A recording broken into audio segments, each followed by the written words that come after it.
Okay, thank you very much, Jen, sa pagbabasa ng ating text. Ang mapagpalang umaga po sa inyong lahat. Yon, good morning everyone. So, napakalamig ng ating church ngayon. So, praise the Lord na may aircon na po tayo. Tatlong aircon po yung pinapatakbo ngayon. So, dalawang inverter tsaka isang stand. Okay, mapagpalang umaga sa inyong lahat. Batiin mo naman ang iyong katabi na masaya ako at nandito ka. Ayan. So yun, no? Kitang-kita yung mga ngiti natin sa ating mga labi. Tunay nga na mabuti ang Diyos sa ating buhay. Amen? Ngayon, napakadami ng ating mga attendees, church attendees, and praise God, na karamihan sa kanila ay naka-jacket, nakamahabang manggas, kasi dahil sa aircon, wala nang dalang pamaypay yung iba. Hindi na nagdadala ng parang Jiso na electric fan ba yun? Or electric na chargeable fan, and meron na ring aircon. So praise the Lord na pinubay niya lahat ng mga pangangailangan natin sa ating simbahan. And now, ako po ay nagagalak na makapagbahagi ng salita ng Panginoon ngayong umaga sa inyong harapan. No? Thank you. Okay, thank you for this opportunity na ma-assign sa panibagong lesson na matututunan natin ngayong umaga. No? Masaya ako na marami ang handang makakinig ng salita ng Panginoon. Marami ang gustong ma-bless ngayong umaga at umuwi sa kanilang bahay na dala ang salita ni Lord. Amen? Okay, bago po tayo magsimula, tayo po ay manalangin muna. Let us pray. Most and gracious Heavenly Father, we thank you for this morning, Panginoon, na maraming salamat, Lord, sa kabutihan mo sa aming buhay. Maraming salamat sa kagalakan mo, Panginoon. Maraming salamat, Lord, sa pag-provide ng aming mga pangangailangan, Panginoon, sa pag-iingat sa amin, Panginoon, at palagi mo po kami sinusustain sa araw-araw, Lord. Maraming salamat, Lord, sa buhay ng mga taong ito ngayon na nandito sa aming simbahan upang makakinig ng inyong salita, Panginoon. Maraming salamat, Lord, sa kanilang commitment at bukal sa loob na pagsimba, Panginoon. Nawa ngayong umaga, Lord, ay pagpalain niyo po kami. Huwag niyo po kaming pabayaan sa araw-araw na maintindihan namin at naisabuhay namin ang panibagong aralin na aming matututunan, Panginoon, sa Book of Nehemiah chapter 8. Maraming salamat, Lord, sa kabutihan mo, Panginoon. Nananalangin po kami, Lord, na protektahan niyo po kami sa laban sa mga kaaway na handang manggulo sa aming simbahan, Lord. Bigyan niyo rin po kami, Panginoon, ng karunungan at kaalaman ngayong umaga, Lord, na ma-interpret namin ng maayos ang inyong salita, Lord, na maintindihan namin maayos ang nilalaman at ibig sabihin ng mga salita mo, Panginoon. Nawa ang buhay mo ang kumilos sa buhay ng bawat isa. Tinataas namin ang aming panalangin sa iyong dakilang pangalang Jesus. Amen. Okay, praise the Lord. And now, nandito naman tayo sa panibagong series ng ating sermon. So, sa Book of Nehemiah pa din. So, next Sunday ay ating church anniversary. Tama po ba? So, church anniversary na natin next Sunday. And before mag-church anniversary, andito ako sa inyong harapan upang ilaan ang salita ng Panginoon na aking pinamagatang, The Strength in the Word. Returning to God's voice. The strength in the Word. Kung naintindihan natin, yung binasa natin kanina, ano nga bang ibig sabihin ng words sa aking titulo, sa aking title?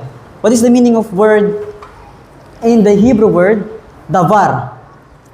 And the Hebrew word, davar, ayan po yung word study natin ngayon. Davar, isang salitang Hebreo na ang ibig sabihin ay word, speech, matter, and thing. So ito ay hindi pangkaraniwang salita lamang na binabanggit natin sa araw-araw. Ang davar ay may meaning, may mensahe, at hindi lamang siya isang salita na galing sa tao. So ang dabar ay may kakayahan na magpabago ng isang buhay ng isang tao. Ang dabar ay kayang magpasunod sa isang tao. So ano nga ba yung dabar? Bakit ginagamit ng mga Hebreo ang salitang davar o words, speech, matter, or thing? Ito ay ginamit ng 1,400 times sa Old Testament. So kapag nagbasa kayo ng Bibliang nakatranslate sa Hebreo, makikita nyo ng madalas ang word na davar. It is the creative commandment word of God. So ibig sabihin, sa panahon natin ngayon, maraming davar, maraming law. But, ang law ay nasa batas ng mga politiko. At sa panahon nila, ang davar ay ang batas ng Panginoon. The law of Moses, ang batas na isinulat ni Moses. Ang the book of Torah na naglalaman ng 613 laws na sinusunod ng mga Israelita, Hudyo at Hebreo. So kung ikaw ay nabuhay sa panahon nila, handa ka bang sundin ang 613 law upang makapanumbalik ang iyong pananampalataya sa Panginoon? So gaano kahalaga yung word na davar? Ano yung purpose? Bakit natin kailangan aralin yung word na davar? Bakit kailangan nating malaman yung word na davar? Sa panahon po natin ngayon, ang word na davar ay nakikita, hawak natin madalas tuwing linggo. So may ahalin tulad natin ang word na davar na hawak natin tuwing linggo. Ang Biblia, ang salita ng Panginoon, ang maituturing natin na davar ngayon. It is the creative and commanding power of God. Kapag nagbabasa ka ng Biblia, kinakabisado mo lang ba ang bawat verse? Ang bawat passage? Hindi po. Ino-obey din natin ang salita ng Panginoon. Hindi lang natin siya binabasa. At yan ang matututunan natin sa Nehemiah chapter 8. Okay, basahin po natin sa Nehemiah chapter 8, verse 1 to 3. Sumapit ang ikapitong buwan ng taon at ang mga Israelita ay nakabalik na sa kanilang bayan. Nagtipon-tipon silang lahat sa Jerusalem, sa liwasang bayan sa harapan ng pintuan ng tubig. So yung mga Israelite nagtipon-tipon sa isang liwasan sa harapan ng pintuan ng tubig. So napakalaling verse. Imagine na lang natin na merong isang pintuan malapit sa well. Hiniling nila kay Ezra na pari at dalubhasa sa kautusan na kunin ito ang aklat ng kautusan ni Moises na ibinigay ni Yahweh para sa Israel. So ito din sinasabing word na davar, yung kautusan ni Moises na binigay ni Yahweh para sa Israel. So kaninong salita ang binabasa natin na Biblia ngayon? Kay Lord.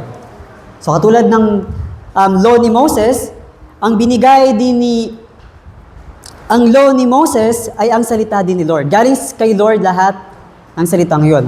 Next please. Kaya't ng unang araw ng ikapitong buwan, kinuha ni Ezra ang aklat.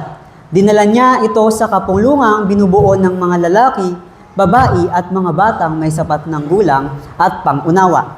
So ang audience ni Ezra dito, lalaki, babae, matanda, bata, ibig sabihin, madaming mga, kahit ano pang katayuan mo, ay makakarinig ka ng salita ni Lord. Next please.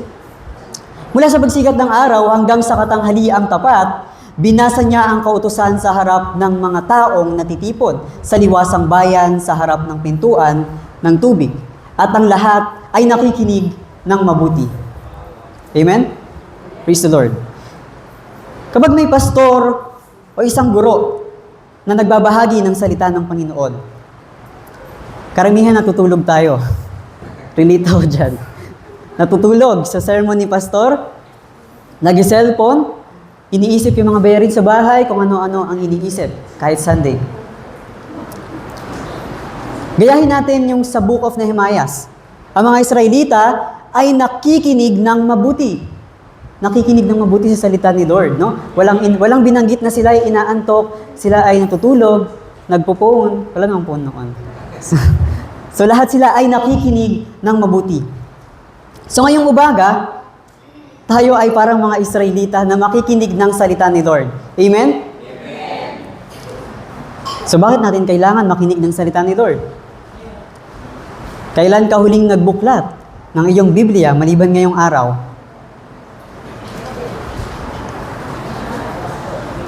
Okay, sige, summary natin ng Nehemiah chapter 8, verse 1 to 3, kung anong nangyari bago yun, no? Bakit nga ba nakwento or nabanggit yung lahat ng mga Israelita ay nakikinig sa salita ng Panginoon. So in this passage, ang mga Israelita ay na-exile sa Babylon. Sila ay ipinatapon sa Babylon dahil sa kanilang mga kasalanan. At sa loob ng 70 years, wala silang templo, walang pagsamba, walang simbahan na may aircon. Walang temple, walang Bible, walang devotion, walang Bible study. So ganun yung karanasan ng mga Israelites nung sila ay na-exile. Ibig sabihin, kapag wala ang lahat ng ito, ano ang mangyayari sa kanila? Kapag wala kang feeding ng Word of God, ano ang iyong pakiramdam? Nangihina. Maraming problema. Amen. So, wala silang access sa Word ni Lord. Wala silang kakayahan or karapatan na magbasa ng salita ng Panginoon. No, napalayo sila sa Word ng Panginoon. Napalayo sila sa panahon natin na may tuturing nating Biblia. Wala din halos.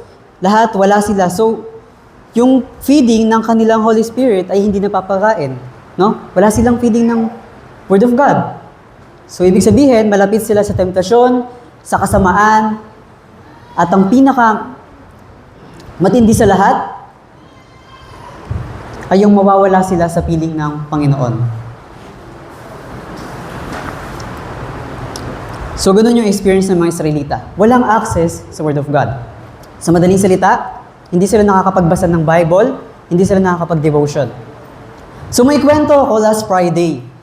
So ito ay first time experience ko na makapasok sa isang parang palasyo, parang Wall of Jerusalem. So hulaan nyo kung saan to. So yung wall niya ay kulay puti na matatagpuan sa poblasyon, Muntinlupa, sa New Bilibid Prison. So ayun, na-assign ako doon para bilang kapalit muna kay Pastor kasi busy si Pastor sa mga gawain.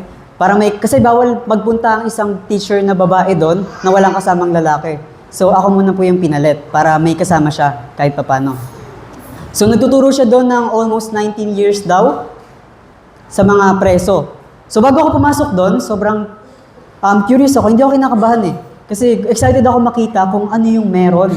Anong kalagayan ng mga preso sa loob ng New Bilibid Prison sa Muntinlupa. Anong kalagayan ng mga preso doon? So iniisip ko, kapag nanonood ako sa TV about sa New Bilibid Prison, magulo. Magulo daw yung mga tao. Sobrang may nagpapasok ng droga, may nagpapasok ng alak, ganun kagulo. Tapos yung balita-balita pa is inaalipin sila doon. So kung ano nang pinapagawa. Meron ding mga sindikato, which is sa mga ibang sitwasyon, meron naman talaga. Pero nung pagpasok ko doon, unang gate pa lang ng pinto, marami ng security. So yung kalooban ko doon, parang hindi ako kinakabahan, parang excited ako na makita kung ano yung meron sa mga preso.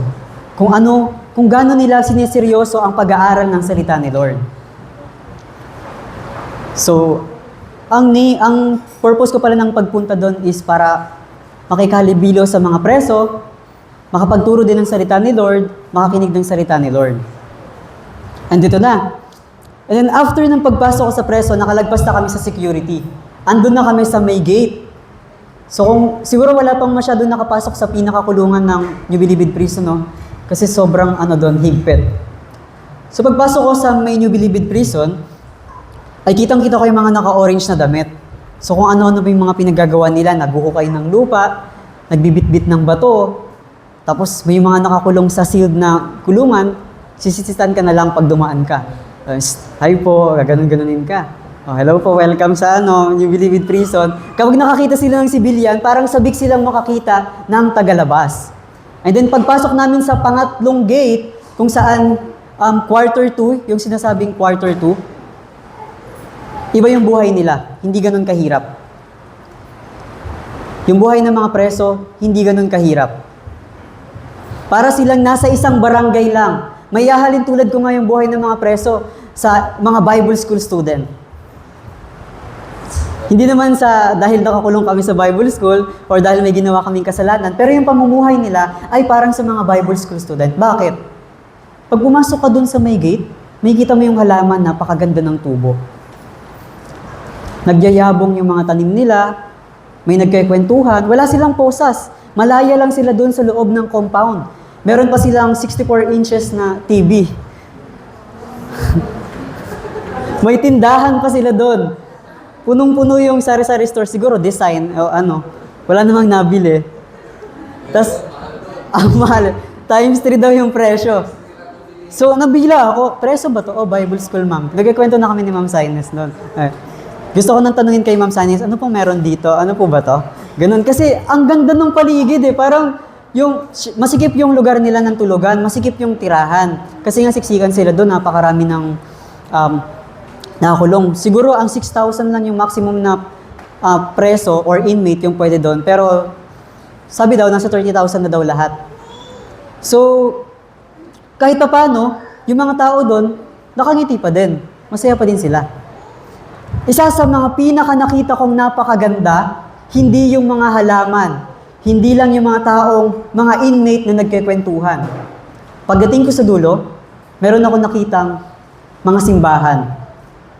Simbahan, literal na simbahan. Di ko nga nalaman kung INC ba yung isa, Iglesia ni Cristo ba yung nandun? INC. Tapos yung pinasukan namin na simbahan, sobrang laki. Mas malaki pa siguro sa church natin kung i-compare. Mas parang ganito rin yung itsura niya. Merong ganito na kisame. Tapos sa likod nun, may malaking, painting. Tapos, yung mga preso doon, hindi sila nakaposas. Parang malaya silang nag-aaral ng salita ng Panginoon. Ito pa yung nakakamangha. Tahimik lang ako doon, kinakabahan ako. Sabi ni Ma'am Sines, wag daw ako gagalaw ng masyadong wag muna daw ako makipagsalamuha sa kanila, adjust muna daw. Kasi nga, may mga kinikwento siya ganto-ganto. So ako naman, sinunod ko naman si Ma'am Sines, sige po, kalmado lang po ako. Tapos, meeting muna, bago Bible study. Nag-meeting muna sila. Tapos doon ko nalaman, Bible school pala yung pinasukan ko. Bible school ng mga preso. Kumpleto yung subject nila sa Bible school. May Christology, may subject ni pastor, may theology. Lahat. Ito yung nakakamangha. Sa loob ng simbahan na yon, merong complete set ng drums, may piano, may guitar, may bass. At merong isang worship leader. Music team, ako makanta sa harapan. So ito na, katuruan na. Nagtuturo na sa salita ni Lord. Yung mga tao pala doon ay merong general, may accountant, may engineer. So lahat sila nandun, hindi upang magsisilang sa kanilang mga kasalanan, kundi upang makilala ang Panginoong Jesus. So sabi ni Ma'am Sines, sa 19 years niya na pag-aaral or pagtuturo ng salita ng Panginoon, meron ng mga nakalabas, nakagraduate at nagpastor. So praise the Lord. Imagine isa kang inmate. Tapos nandun ka sa loob ng kulungan. Hindi ka lang, limitado ka sa freedom. Pero hindi limited yung freedom mo na makapag-aral ng salita ni Lord. Amen?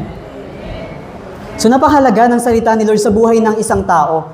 Kahit napakasama ng isang tao, kayang baguhin ng salita ng Panginoon ang kasamaan ng isang tao. Amen? Tuloy natin yung story. So ganito, praise and worship na.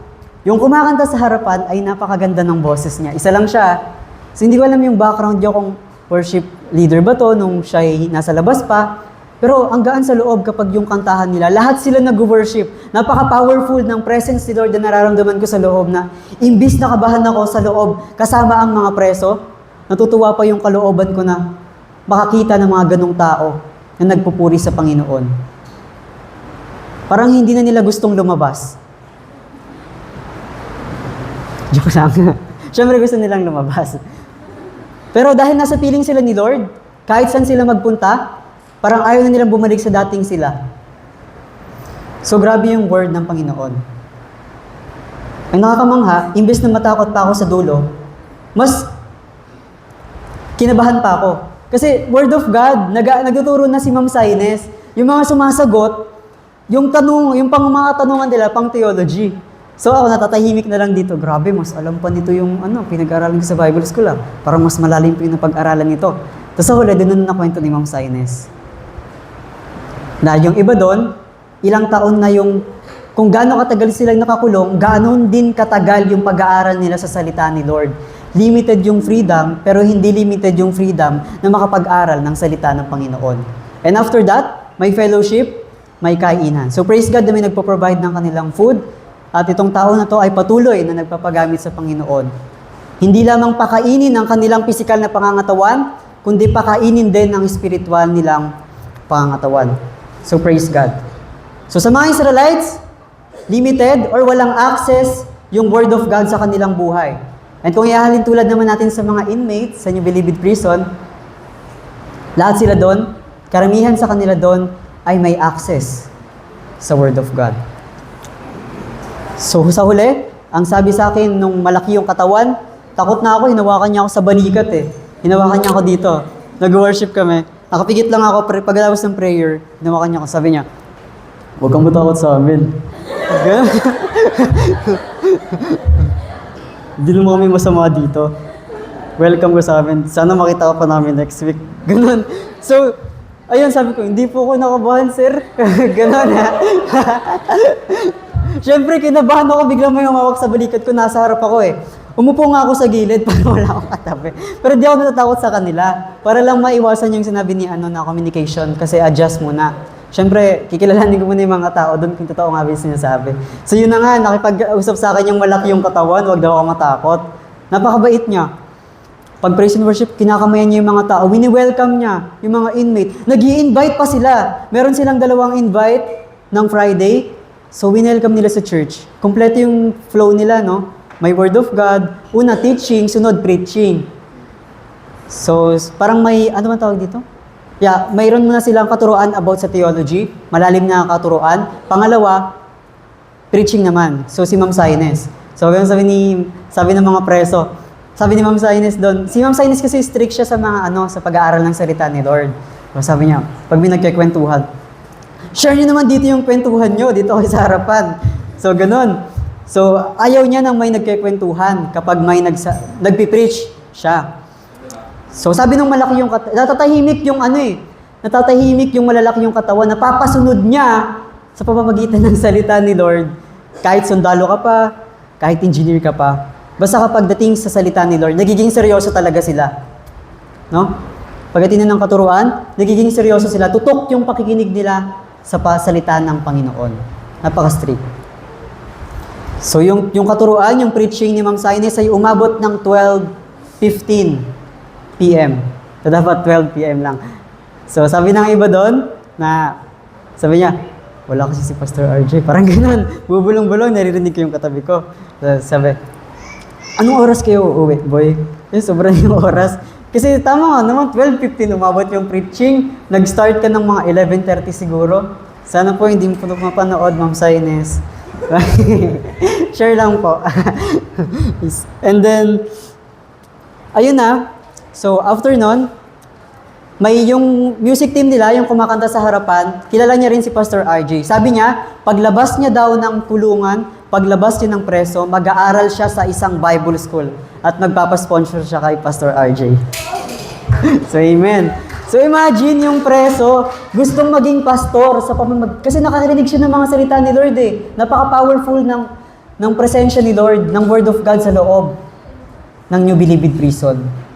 So, hindi lang pala nagisisi ang mga tao sa New Bilibid Prison. Hindi lang sila nagre-repent, nag-aaral din sila ng salita ng Panginoon. So, sana gayahin din natin yung mga preso, no? Na hindi gumawa ng kasamaan, syempre. Gayahin natin yung karakter na nagre-reflect yung Word of God sa kanilang pamumuhay, sa kanilang buhay. No? Naseryosohin naman natin yung salita ng Panginoon, wag lang natin basahin. Intindihin naman natin kung ano nga ba yung ibig sabihin nito. So siguro napakahaba na nang na-share ko about sa New Bilibid Prison and sobrang na-proud lang talaga ako sa mga nakakulong doon. And tuloy natin dito sa mga Israelites. So, ayun nga, limited lang yung access. Pero one day, ang Panginoong Diyos ay gumawa ng paraan para hindi maging limited yung access nila sa Word of God.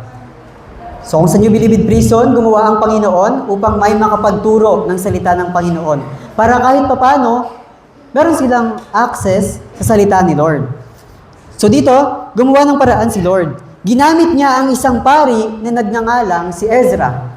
So isang priest, pastor, spiritual leader sa panahon natin. So si Ezra ay isang pari. Siya yung nag-restore ng pananampalataya ng mga Israelita. Paano? Paano na-restore? So imagine niyo lang yung mga preso doon. Paano na-restore yung kanilang faith? Paano sila nagkaroon ng faith? Paano sila nagkaroon ng hope? Paano na-revive ang kanilang soul? Nagaling sa kasamaan, ngayon ang iba ay gusto ng maging pastor. So si Ezra, kinuha niya yung Book of Law. Law of Moses. At binasa sa maraming tao. So ano yung response ng maraming tao? Ano yung reaction nila? So pagkatapos basahin ni Ezra ang salita ng Panginoon,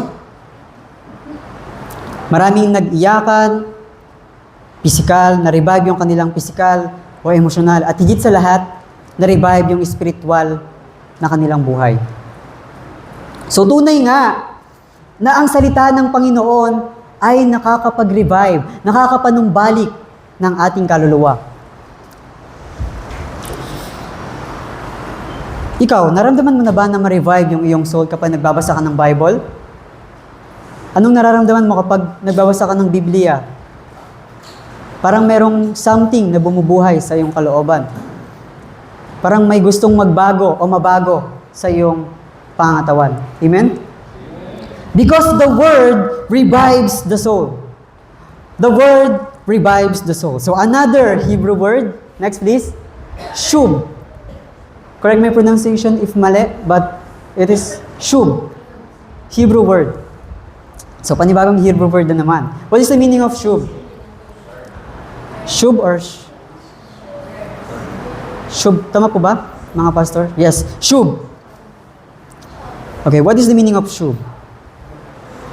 Shub is to turn back, to return, or to restore. So napakadaling definition ng shub, no? Sa Hebrew word.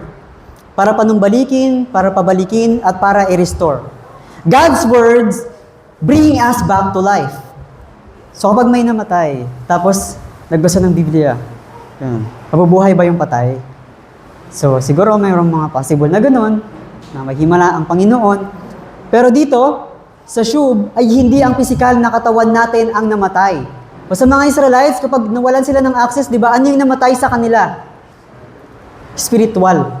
Yung spiritual na pangangatawan ang nawala sa mga Israelites. Kasi wala silang devotion, wala silang Bible study, wala silang pag-aaral ng salita ng Panginoon.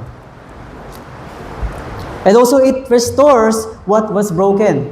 So, kung bumalik tayo sa background ng mga Israelita, nasira yung wall ng Jerusalem. And also, hindi lang na-revealed yung wall, kundi na-revealed din muli ang kanilang pananampalataya na nasira noon.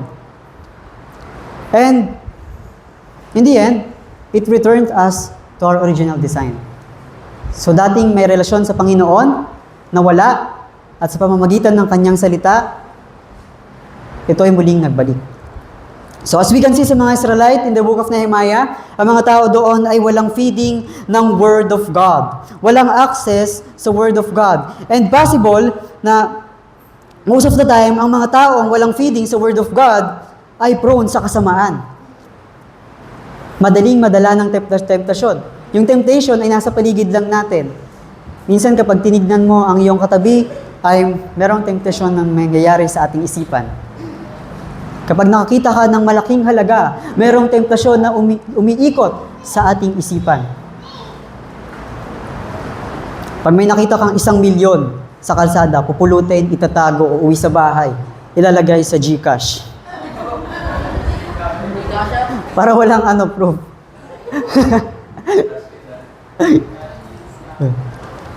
So ganun, no? Pag walang feeding ng Word of God.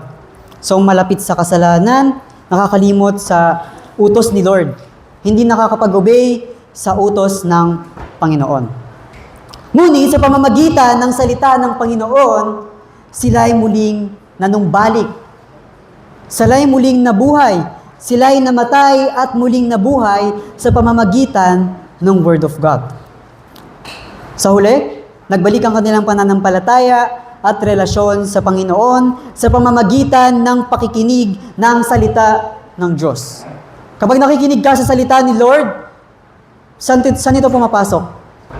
Sa tenga. Pangalawa, iikot sa isip. Labas ba dapat? Hindi.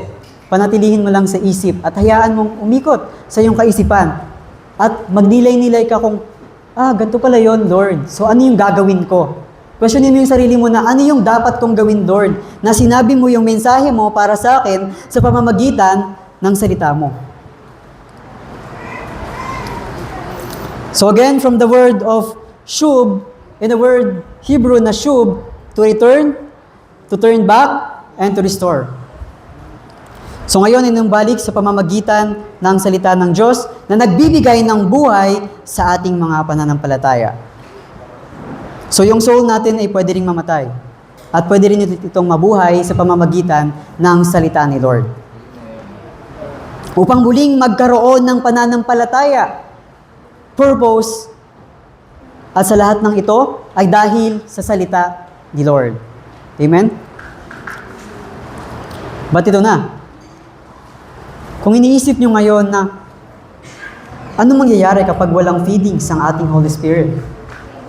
Kapag hindi natin napapakain ang ating spiritual na pangangatawan. Ano ba dapat ipakain sa spiritual na pangangatawan? Chicken with rice, mang-inasal? Paksiw? So ito na, alamin natin kung ano yung feeding ng Holy Spirit. Pinapakain ko naman yung Holy Spirit ko Pag uwi ko sa bahay, kakain ako. After ng church, kakain ako. So kung hindi natin naiintindihan kung ano nga ba yung pagkain ng ating Holy Spirit, tatalakayin natin ito, no? Anong mangyayari kung hindi natin pinapakain ang ating spiritual na pangangatawan? Una, magiging malnourished ang ating spirito. Nakakita na ba kayo ng mga malnourished? So, malnourished, payat, no? Payat, kulang sa nutrisyon. So, karamihan kapag sinasabi natin malnourished, ito yung talagang payat. So, ito naman talagang payat. So, sa BMI ko, ang result ko ay malnourished. No? Sorry, Charles. So, again, kapag hindi natin pinapakain ng ating Holy Spirit, magiging malnourished ito. Hindi lang sa physical na pangangatawan, kundi sa spiritual. So, ang ating spirito ay kailangang kumain upang ito'y mabuhay. Kailangang kumain upang ito'y maging malusog. No? Paano ba magiging malusog yung spirito ko?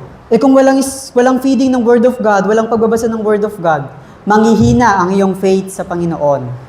Mawawalay ka kay Lord, magdadoubt ka na sa iyong faith, kahit ang dami mong kaalaman sa Biblia, pero hindi mo naman siya na-feed sa iyong kaisipan at hindi na isa sa buhay, ay manghihinang talaga ang iyong spirito. Pangalawa, mabilis magpadala sa tukso. So nabanggitan natin kanina na kapag walang feeding ng Holy Spirit, ay madaling magpadala sa tukso. So pwede mo bang ipag-pray na, Lord, tanggalin niyo po ang temptation sa lahat ng paligid ko? Pwede ba yon? So siguro, Lord, tulungan mo po ako mapaglabanan ang mga temptasyon sa aking kapaligiran. At paano mo malalaman kung ano ang kasagutan upang mapaglabanan ng mga temptasyon sa ating mga kapaligiran? Magbasa ka ng Bible. Kung ang iyong isip ay puno ng salita ni Lord, may espasyo pa ba ang mga kasamaan sa iyong isipan? Amen. So upang ma-resist ang mga temptasyon, kailangan nating pakainin ng Word of God.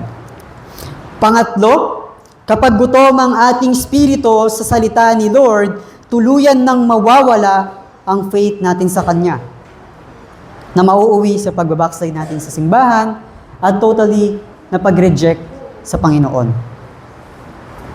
Or totally dead in spirit. Dahil ang spirito natin ay hindi lang dyan lang. Ang espiritu natin ay buhay at maaari ding mamatay kung walang feeding ng Word of God. So basahin po natin, sabi ni Jesus sa Matthew 4, verse 4. Ito yung kasagsagan na tinitempt siya ni Satan. Ngunit sumagot si Jesus, nasusulat hindi lamang sa tinapay na bubuhay ang tao, kundi sa bawat salitang nagmumula sa bibig ng Diyos. Amen.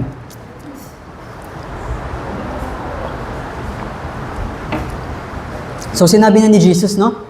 Hindi lang tayo nabubuhay sa pagkain ng tinapay sa bread talk, tinapay na may malunggay pandesal, hindi lamang sa pagkain natin sa araw-araw sa ating pisikal na pangangatawan. Bagkus, sinabi ni Jesus, kundi sa bawat salitang nagmumula sa bibig ng Diyos. So yung Bible, lahat ng nakasulat dito ay galing sa bibig ng Diyos. Halos lahat. Amen? So, yun yung mga pwede natin gawin. Okay. Sundin natin yung sinabi ni Jesus, no? Kasi kung patuloy nating pakakainin ang ating mga kaluluwa, ano yung pwedeng mangyari? Una, lalago ang ating spirito, magiging malusog. No, kung ako, patuloy akong kakain ng mga gulay, kukuhain ako ng mga pinaghahanda nila Pastor RJ at Ma'am Lodi araw-araw na bawal magtira ng pagkain, dapat magpataba ka dito. So, gano'n kami sa core. Papagalitan ka pag nag-aksaya ka. Kailangan ubos yung plato mo. So, complete meal yan. So, may gulay, may meat, at meron pang dessert. So, siguro mga 4 times a day, 5 times a day, kumakain kami sa bahay nila Ma'am Lodi. So, ganon. So, again, magiging malusog ang ating spirit kung patuloy natin itong pakakainin ng Word of God. Sa Sunday School, yung mga bata ay nakakakain sila ng Word of God. Napapakain nila ang kanilang spirito ng Word of God. So maraming kabataan ngayon, yung mga bata sa Sunday School, kung hindi nyo alam, ang iba doon, ang karamihan doon ay gustong maging pastora at pastor. So anong pangarap mo paglaki? Gusto ko po maging pastora. Binabayo pa nila sa Facebook, nakabayo, my dream course, pastora. Yun. Kasi patuloy silang napapakain ng salita ni Lord. Patuloy silang lumalago. Patuloy na lumalakas ang kanilang spiritual na pangangatawan dahil patuloy silang napapakain ng salita ni Lord. So nagiging, yung mga Bible story ay hindi lang namin kinikwento as fairy tales. Hindi lang namin tinuturing na fairy tales or kwentong pambata, kwentong bayan, parabola, or hindi nangyari sa totoong buhay. Ngunit, isinasabuhay din namin sa kanila na si David, totoong nabuhay. Totoong nangyari. Na si David, kahit bata pa yan, ikaw, kahit bata ka, may tirador ka, or anong armas mo sa pag-aaral, or kahit sa bahay nyo, maingay sa bahay nyo, palakasin mo yung faith mo kagaya ni David. No, kahit magulo sa bahay, karamihan sa mga bata, broken home, nag-aaway yung pamilya, bago magsimba, may problema sa bahay, patuloy pa rin silang nagsisimba sa Panginoon. Kasi inaabangan nila yung Bible story. Kasi nilang matutunan ng panibagong lesson na may i-apply nila ngayon. At ngayon, ang Sunday School student ay halos umaabot ng 80 attendees per day. Yun yata yung alam ko na pinakamarami. Lalo na pag may event, umaabot pa ng hundreds na bata. So dito lang yan sa buong soldiers. Imagine, napaka-powerful ng Word of God. Amen? And pangalawa, mariresist natin ang mga temptation na kapag busog ang ating kaisipan sa mga salita ni Lord, wala ng space ang ating utak upang makapag-isip ng masama. Diba kapag sobrang gusto mong gumawa ng kasamaan, may magre-remind na lang sa'yo na salita ni Lord na huwag gumawa ng masama. Amen? Kapag may problema ka, i-remind ka ni Lord sa pamamagitan ng kanyang salita, ay, nabasa ko to sa isang verse na ganito daw. Amen? So yung Word of God, kapag pinanatili natin sa ating utak at isinabuhay natin, magiging maayos ang ating pamumuhay. Amen? At pangatlo, spiritual revival. If patuloy natin pakakainin ng salita ng Diyos ang ating mga kaluluwa, patuloy itong mamumuhay at lalakas. Amen? So, paano magiging malakas yung spirit ko? Paano mare-revive ang aking spirit? Nakita na ba kayo ng mga nire-revive sa ospital? Sini-CPR? So, ganun din si Lord. Na kapag namatay ang ating spirito, si Lord ang magsi-CPR sa ating spirito. Si Lord mismo ang magre-restore sa pamamagitan ng kanyang salita. So, nakita natin sa Nehemiah na ginamit ni Lord si Ezra bilang instrumento upang ma-revive ang kanilang spirito. At na lahat ng iyon ay nangyari dahil sa salita ng Panginoon. Amen? Okay, basahin po natin sa Psalm 19 verse 7. Sabi dito, ang batas ni Yahweh, walang labis, walang kulang, at ito'y nagbibigay sa tao ng panibagong kalakasan, at ang mga tuntunin ni Yahweh, mapagkakatiwalaan, nagbibigay ng talino sa payak na kaisipan. Sabihin mo ngayon sa katabi mo, na ang salita ng Diyos ay buhay. Amen. Pangalawa, the Word brings understanding and joy. The Word brings understanding and joy. So ating basahin sa Nehemiah chapter 8, verse 8.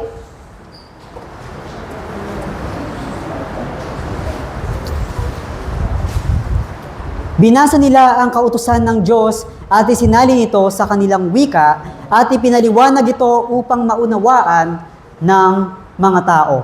Binasa, ano yung mga sinabi dito? Binasa ang kautusan. Isinali nito sa kanilang wika at ipinaliwanag ito upang maunawaan ng mga tao. Isinali nito sa kanilang wika. Kapag nagbasa ka ng, example, isa kang Tagalog, purong Tagalog, tapos nagbasa ka ng Bisaya na nakatranslate, Bisayang Bible, or Bisaya language na nakatranslate, Bible na nakatranslate sa Bisaya language. Maintindihan mo ba ang lahat ng salita doon? So yung mga tao dito, si Ezra, binasa nila ang kautusan ni Lord at isinali sa sarili nilang wika upang maintindihan ng mga tao. So minsan, meron tayong mga na-encounter na English speaking ng pastor na kahit Tagalog ang mga congregation ay pinipreach siya ng buo ang English. Which is wala namang masama. Pero mas maganda pa rin kung naiintindihan ng mga tagapakinig. Amen? So ganito yung ginawa ng mga kasama ni Ezra. Ipinaliwanag din ito upang maunawaan ng mga tao. Minsan, kapag nagbabasa tayo ng Bible, hindi natin maintindihan. Yun na po ba yung Lord? Kaya minsan, kailangan talaga nating aralin, ipaliwanag kung ano nga ba yung meaning ng Word of God. Amen?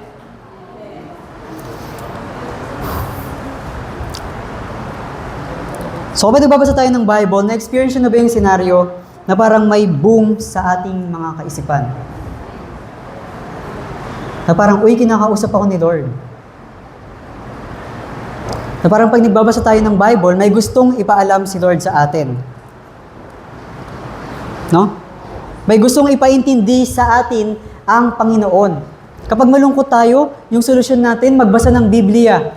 Tapos maya-maya na lang ay sasaya ka na. Okay, panibagong word study, please. Okay. Next.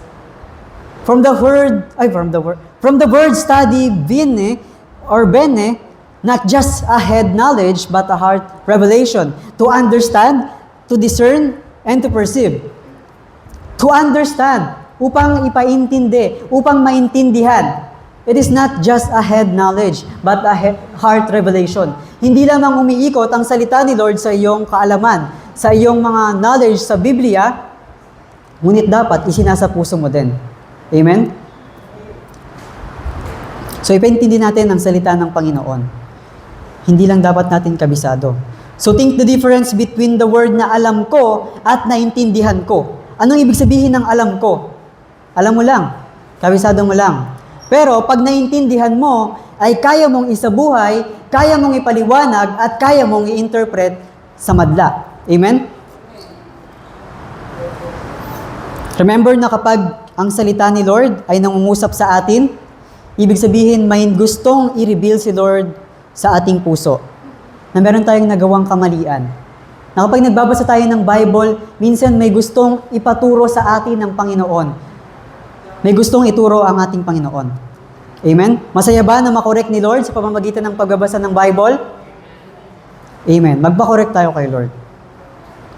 Hayaan natin na ang Holy Spirit ang mag-correct sa atin. Amen? But be careful sa word na alam mo lang ang salita ng Panginoon. Dahil ang diablo, si Satanas, ay kabisado ang Bible. So katulad natin, wag nating gayahin si Satanas na kakabisado lang ang Biblia. Bagkos sa buhay natin ito, no? Wag natin gamitin yung salita ni Lord upang, yan, ganyan ka kasi. Sabi sa verse, sabi sa chapter, ganyan ka kasi. So wag ganon. Wag nating gayahin ang diablo. Nakabisado ang Biblia at hindi pinapaintindi sa congregation.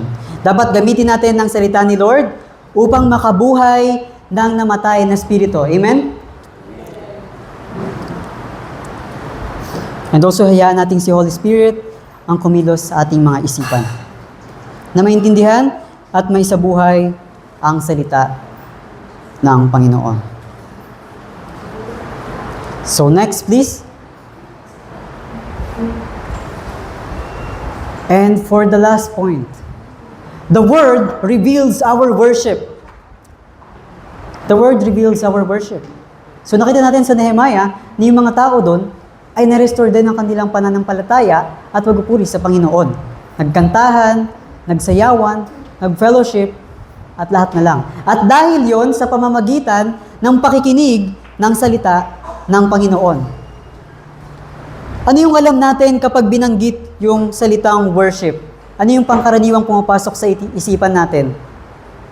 Music team, sabi ni Leslie. Okay, music team, sabi niya. Tumutugtog ng gitara, nagpapiano, nagbe-bass, kumakanta, at lahat ng yan ay alam natin bilang isang worship. Pero alam niyo ba na meron pang ibang way sa pag-worship sa Panginoon? Hindi lamang ang pagtugtog at pagpapiano sa harapan. Tama yon na ang pag-worship ay ginagamitan ng mga instrumento. Pero meron ding mga pangkaraniwang worship na dapat nating pagtuunan ng pansin. Ano yon? Anong klaseng worship yon?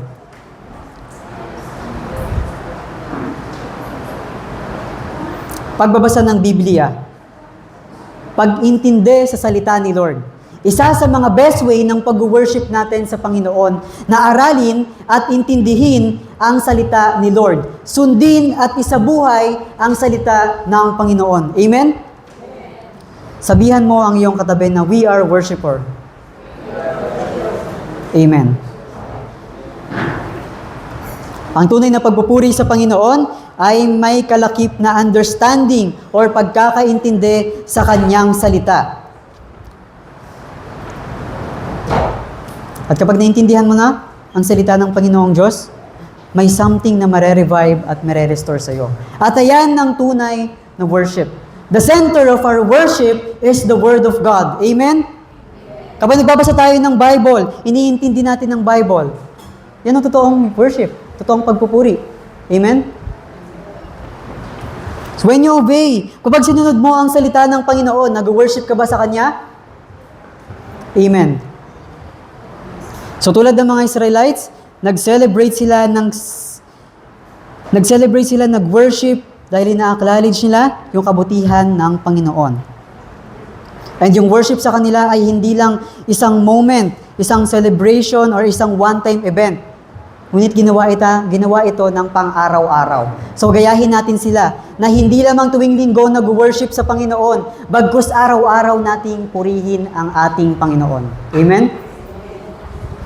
At ang pagpupuri ay hindi lamang sa ganda ng pagkanta, pagtugtog ng gitara, at pagtayo sa pulpit ng napakaganda. Bagkus ito'y pagsunod sa salita niya. Amen? Bakit ka kumakanta kay Lord? Kasi naiintindihan mo yung word niya.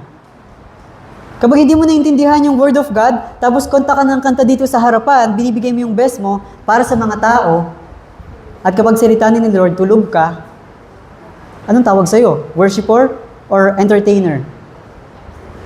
Ina-entertain mo yung mga tao, hindi si Lord. Hindi mo pinapahalagahan ng kanyang salita. Ngunit pinapahalagahan mo kung gaano ka kailaw sa harap. Amen? The root of our worship is the Word of God. Amen? And nawa na matutunan natin ang mga salitang ito na naibahagi ko ngayong umaga. Maisabuhay natin at matandaan natin ang bawat salita ng Panginoon. Una, next please. The Word revives the soul. Na kapag ang espiritu ay gutom, namatay, ang salita ng Diyos ang nagpapanumbalik ng buhay, ng pananampalataya at purpose sa ating mga soul. Amen. Pangalawa, the Word brings understanding and joy. Hindi sapat na alam lang natin ang Word of God. Hindi sapat na kabisado lang natin ang bawat chapter at passage ng salita ng Panginoon. Kailangan din nating maintindihan ito at may isabuhay at hayaan na magbunga ito sa ating mga buhay. At pangatlo, the Word reveals our worship. Ang pagsamba ay hindi lamang kanta, pagkanta, pagsayaw, pagtugtog ng instrumento sa Panginoon. Ito ay ating response sa kabutihan at pagkakaintindi natin sa Word of God. At syempre, dahil sa kabutihan ni Lord sa ating mga buhay, natural lang na tayo ay sasamba at magpupuri sa Kanya. Amen?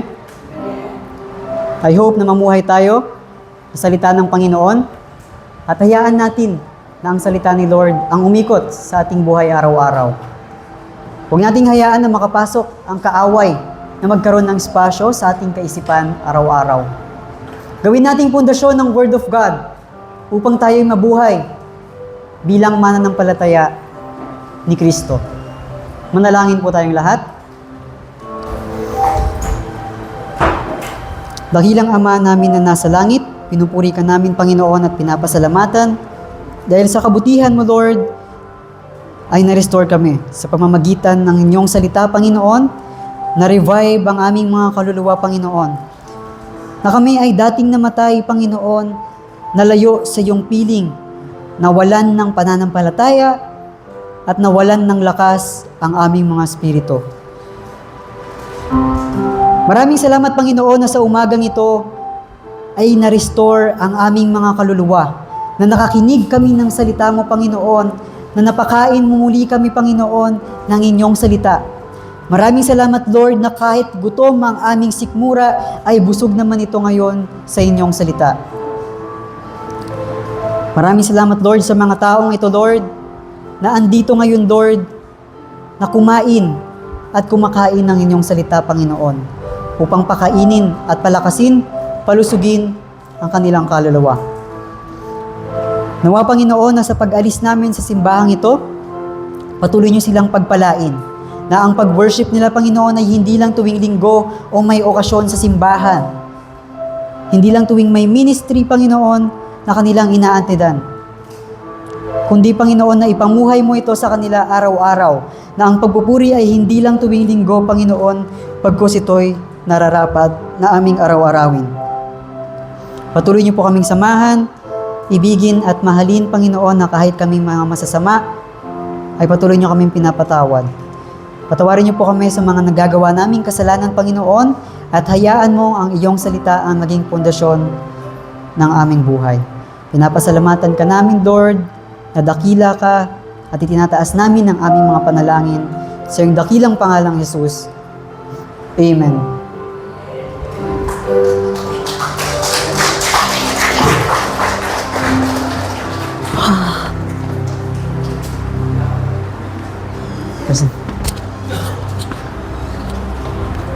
Thank you. Thank you, ah. Galing na yan, no? Thank you, teacher. Sabi yung pagdadasal ko kanina, ayaw mag-load ng iyo. Oo nga, buti na lang talaga, teacher.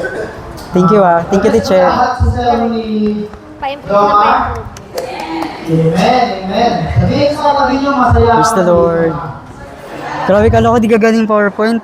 Kalokohin eh. Buti na lang talaga, no? Expected ko di gaganing, kaya nakaredy yung phone ko. Eh. Sapunanin natin mga Bible sa 7 Corinthians 9 verse May plan B ka na. 10. Sabi nito, ang bawat isa ay dapat magbigay ayon sa pinasya ng Look, kanyang yung tights ko. Hindi mabigat sa Ay, bigyan ko sa'yo last Sunday. Wala akong kinulit Pagkat sa iibig ng Diyos ang nagbibigay ng masaya. Masaya ba tayo magbigay para kay Lord? Amen! Amen! Kaya, pwede naman tayo magbigay ng ating mga